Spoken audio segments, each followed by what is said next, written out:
I am back from my break for my reviews.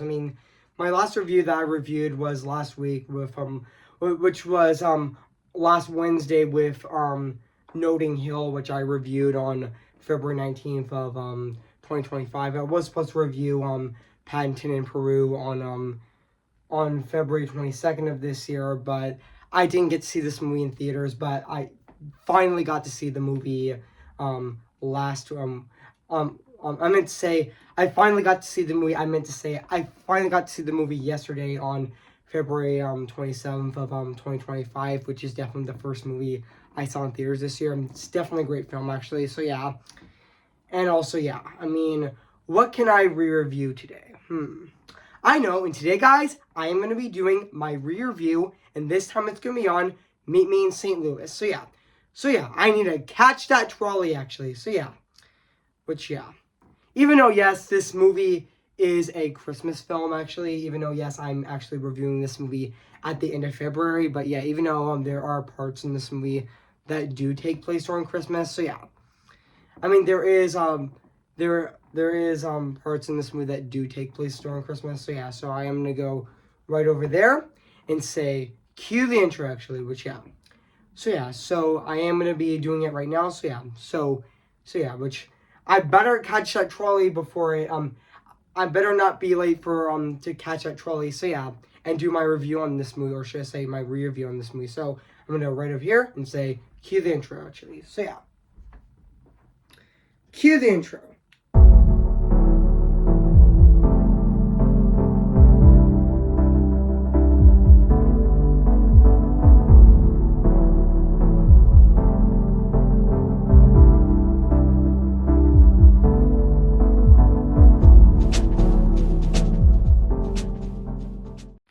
Okay, guys, ready for my last review of February of 2025 of this year. So yeah, guys. So I am going to be reviewing this movie right now today, actually. So yeah, which yeah, this is my last review of February of 2025. So yeah, even though I did my first review on this movie on February 14th of 2021, and now today I'm actually reviewing this movie right now today on February 28th of this year of 2025. So yeah, guys. So without further ado, let's get this started. So yeah, guys. So without further ado, I am going to be reviewing this movie right now today, actually. So enjoy my review. Enjoy my review, or should I say my re-review on this movie right now. So yeah. Hey guys, this is Evans Disney's Film Pictures 2025 here. And today, guess what guys? And today, I'm going to be reviewing, and this time it's going to be on Meet Me in St. Louis. Came in the year of 1944. So yeah, guys. So I am going to read this plot on the internet right now. So yeah, guys. So basically what the plot's about, St. Louis, 1903, the well-off Smith family as four beautiful daughters, including Esther and little Tootie. 17-year-old Esther has fallen in love with the boy next door, and who just moved in, John. He however barely notices her at first. The family is shocked when Mr. Smith reveals he has been transferred into a nice position in New York, which means the family has to leave St. Louis and the St. Louis Fair. So yeah, guys. So that's basically what the plot's about this movie. So yeah, guys. So I did remember that this movie actually did came out on November 22nd of 1944 in St. Louis, and it did came out in New York on November 28th of 1944, and the distributor of the movie is actually Lowe's Inc. actually, which is now called Lowe's Complex Entertainment. And yeah, even though yes, I did know that the production company of this movie is a Metro-Goldwyn-Mayer movie. This is an MGM movie, which yeah, this is an MGM movie actually. So yeah, this movie actually does star Judy Garland, who is the same actress who was in her breakthrough performance in as Dorothy in The Wizard of Oz, actually. Which yeah, and also yeah, and also yeah. I mean even though I might not read all of the production of the movie, but yeah, this movie actually does star Judy Garland and Margaret O'Brien and even Mary Astor, and also Leon no, I meant to say Leon on Leon on Ims, which correct me if I'm wrong if I pronounce that person's name, but yeah, and also even Tom Drake as well, which yeah. And yeah, so yeah, guys. So now I am gonna actually read the production of the movie, which I'm gonna be doing it right now. So yeah, so this movie was actually based on the Kensington Stories series of sentimental family stories by Sally Benton. I meant to say Sally Benson, that appeared in the New Yorker in 1942 and later in the novel as Meet Me in St. Louis, shortly after publishing the stories to Arthur Freed, who had enjoyed the previous success of Judy Garland's MGM musicals, convinced studio head Louis M. Mayer to purchase the film rights for $25,000, and Benson also hired to work on the film adaptation. And the idea of the film was also inspired by Life with Father, and a nostalgic play that has been running in Broadway on Broadway to great success and acclaim since 1939. While Freed and his writers developed the script, Vincent Lee sorry, I just coughed actually. So yeah, so now back onto the review. So yeah, director Vincent Lee Montalotti chose the background was in set, and costume design prepared the film's design, and Moriarty worked with designer Lemuel Ehlers on set design with art director E. Person Ems to capture the evolving quality of paintings by Thomas Erkins, a popular artist and illustrator at the time which the story takes place. And even staff of 6 writers worked with Benson to capture the atmosphere of her stories, including Doris Gilbert, who worked with Benson previously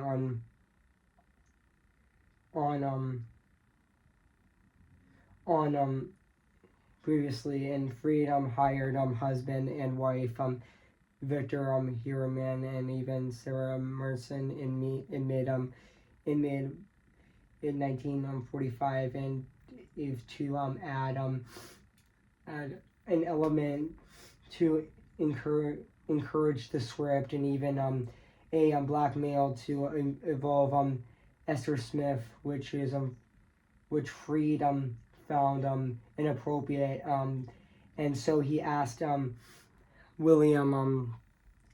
So he also asked William Red Ludwig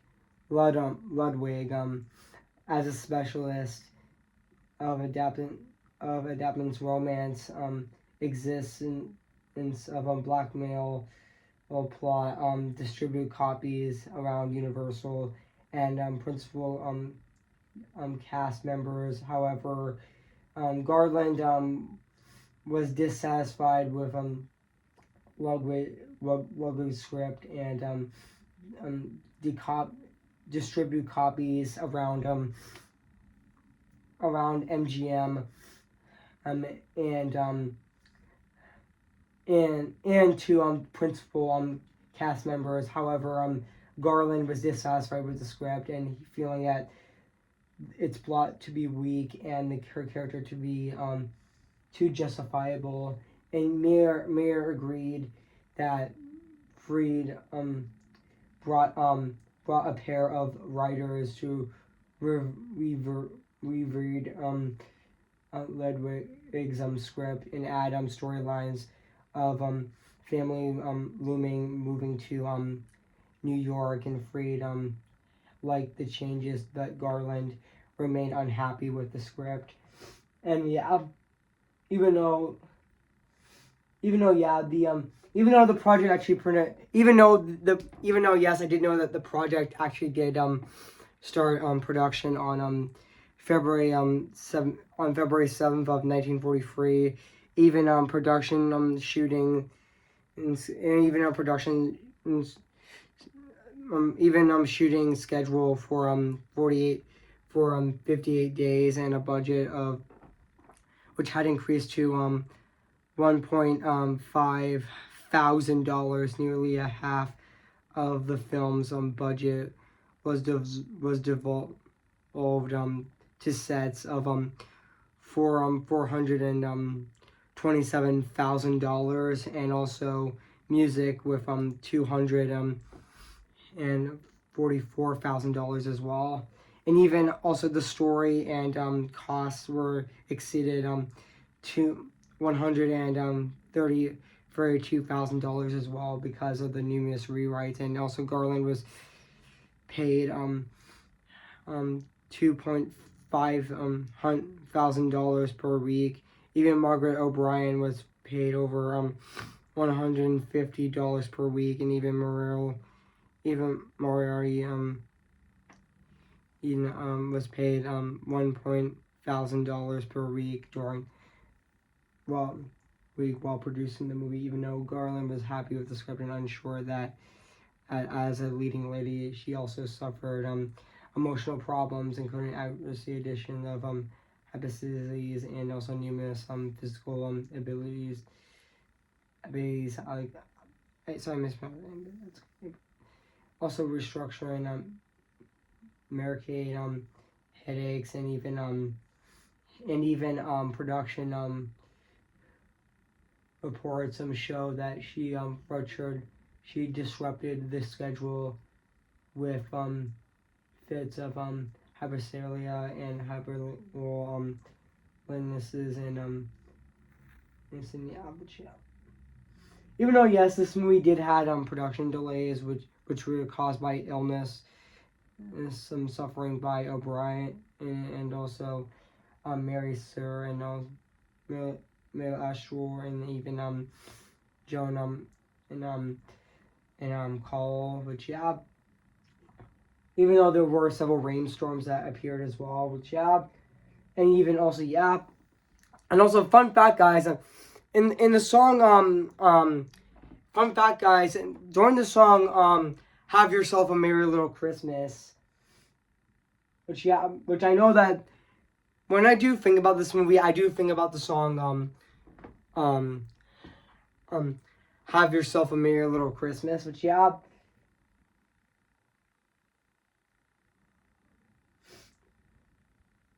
Which was recorded on April 20th of 1944, which yeah, I know that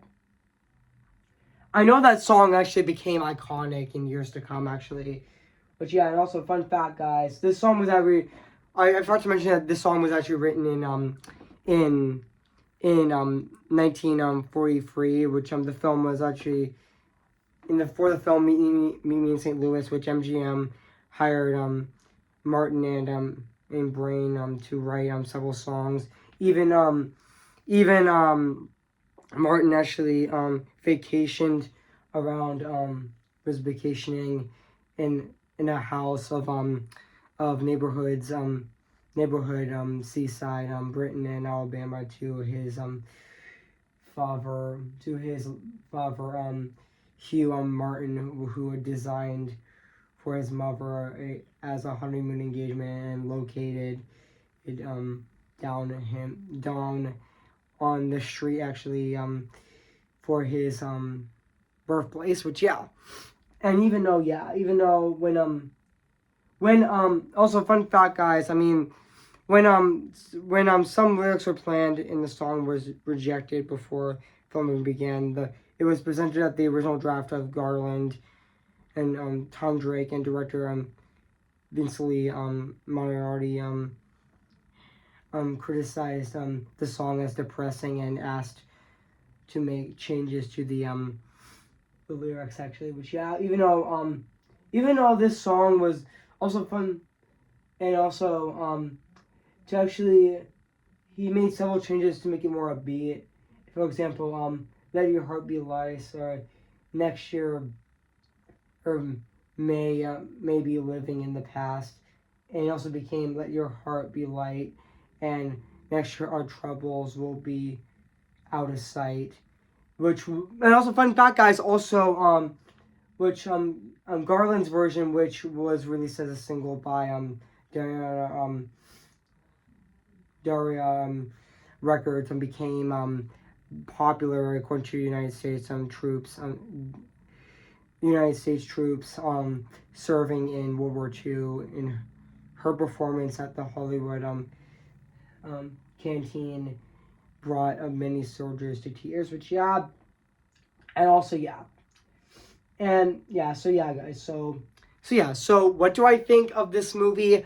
I have to say this is definitely a classic movie. Actually, I mean, yeah, I would say that Meet Me in St. Louis is definitely a classic musical movie. I mean, yeah, this movie is definitely a classic musical. Which yeah, I know, yeah, that Meet Me in St. Louis was actually, I'm not sure this was actually I mean that this was actually I mean yeah, I know that also yeah.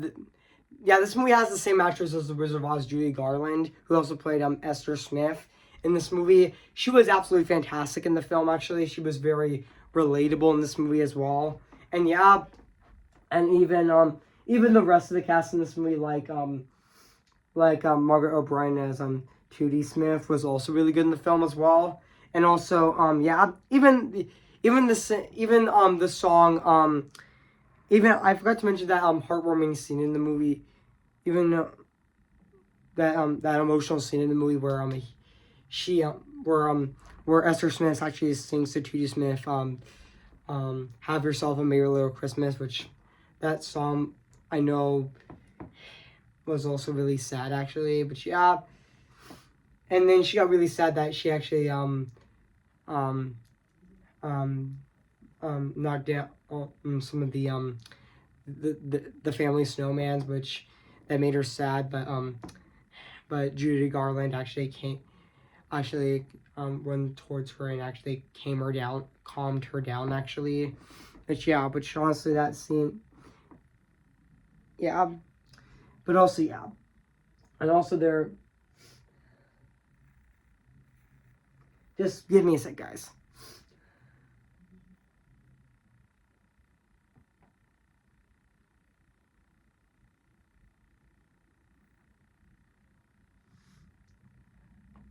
Just give me a sec, okay? Just give me a sec. It's just.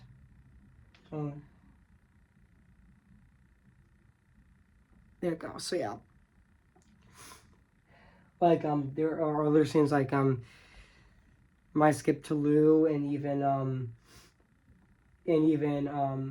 Mr. Lindley and even The Boy Next Door and also under the Malibu tree and also the trolley song and also and even the opening of the film, which yeah,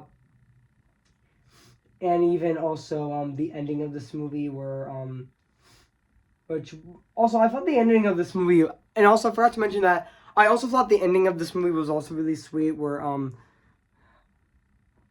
where next spring, the World's Fair, the family gathers overlooking the the um the lagoon, over the Grand Lagoon, as thousands of lights around the Grand Pavilion are illustrated, which was also a really sweet ending actually. But yeah, I thought the ending of this movie was also really sweet as well. But yeah, and also yeah. Even though yes, even though I would say yes. I mean, yeah, there is a part in this movie that takes place during Christmas. Even though I wouldn't count this as a Christmas movie, even though yes, kind of like Harry Potter, Harry Potter, which I know parts of the movie takes place during Christmas actually, which yeah, especially I would consider the first Harry Potter movie also. There were parts in the movie that took place during Christmas actually, which yeah, even though even though even though this movie does take place during season during it does take place during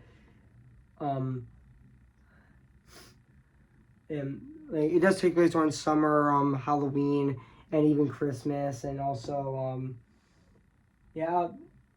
Christmas as well. Which yeah,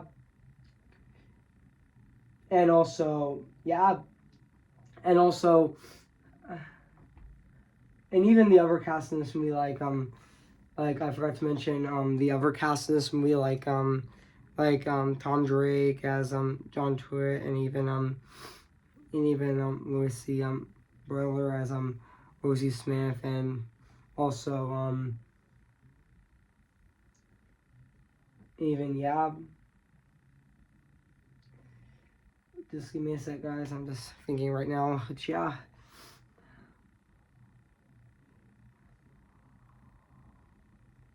And also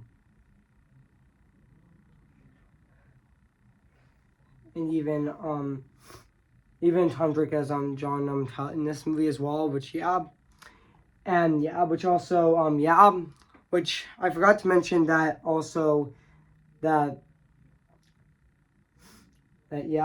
even though yes Have Yourself a Merry Little Christmas, that is a Christmas song actually. I mean you can actually listen to that song during Christmas time as well actually. So yeah, it is such a very emotional Christmas song actually. So yeah, which it all started with this movie, and which that song did start with this movie, which I know that song was in this movie, and that song became very popular actually during years to come actually, being heard every Christmas time actually. Which yeah, even though yes my Christmas month of this year is gonna be coming back this year in December of 2025, which I'm gonna be reviewing Remember the Night actually, which might be my first review of my Christmas month of 2025 of this year, so see that as well. But yeah,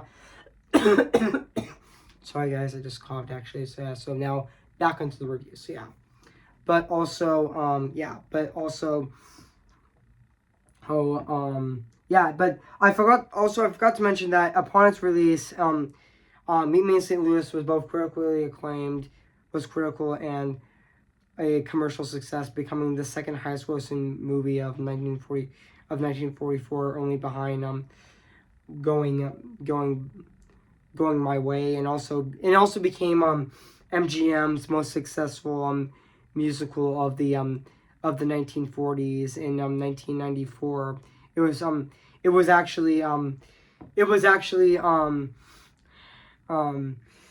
the film was deemed critically and historically and astonishingly significant in the National Film and in the Library of Congress, and it was selected for preservation in the United States in the National Film Registry. Which even though Judy Garland debuted standards like Charlie's Song, The Boy Next Door, and even Have Yourself a Merry Little Christmas, which were all written by Hugh Grant, and I meant to say not Hugh Grant, I meant to say Hugh Martin and Ralph Bain,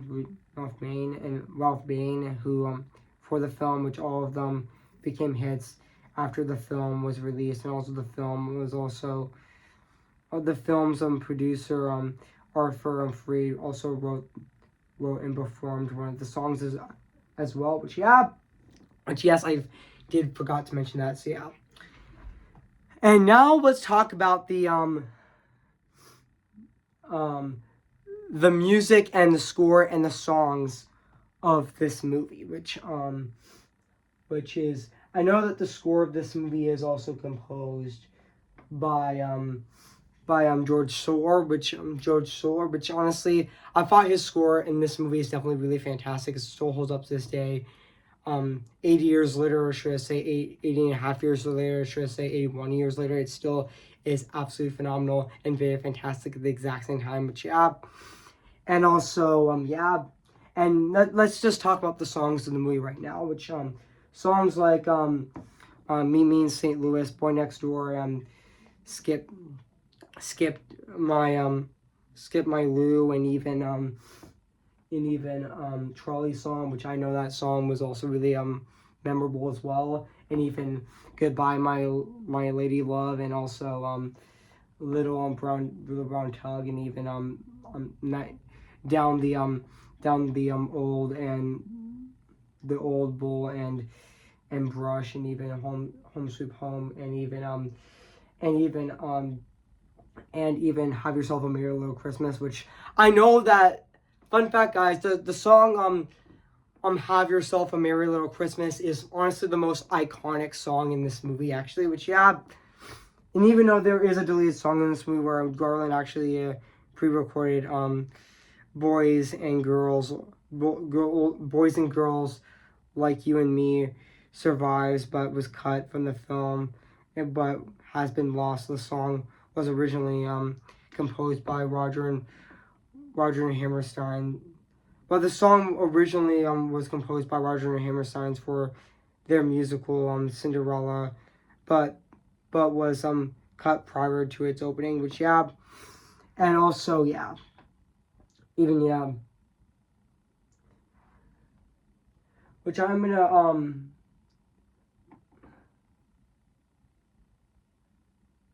do this first. I mean, just give me a sec, guys. We're next door. But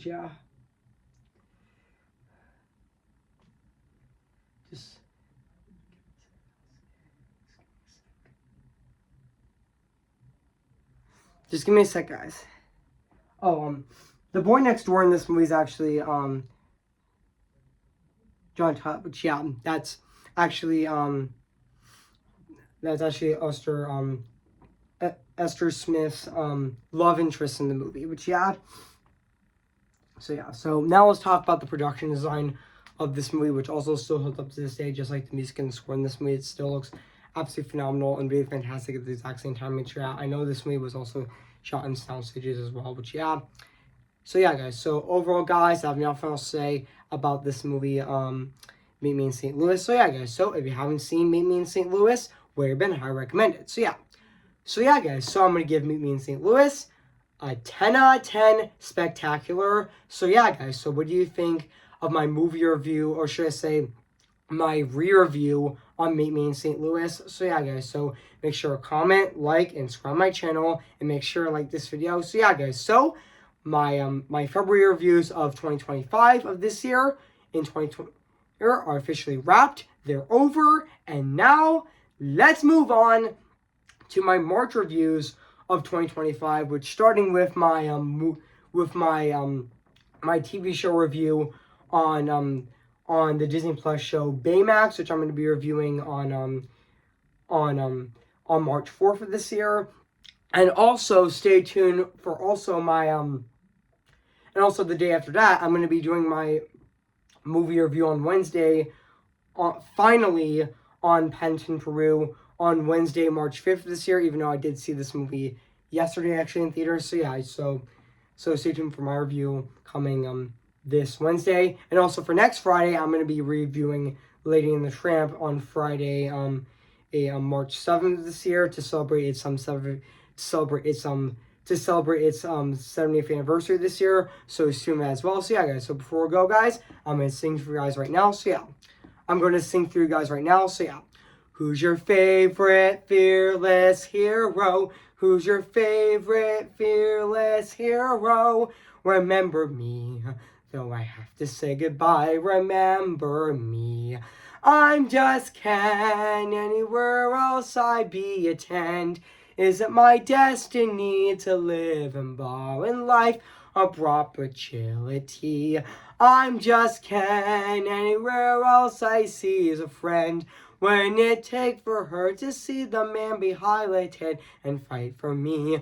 We don't talk about Bruno, no, no, no. We don't talk about Bruno, but it was our wedding day, we're getting ready, and there wasn't a cloud in the sky, not just a loud in the sky. Bruno walks in with a mischievous grin.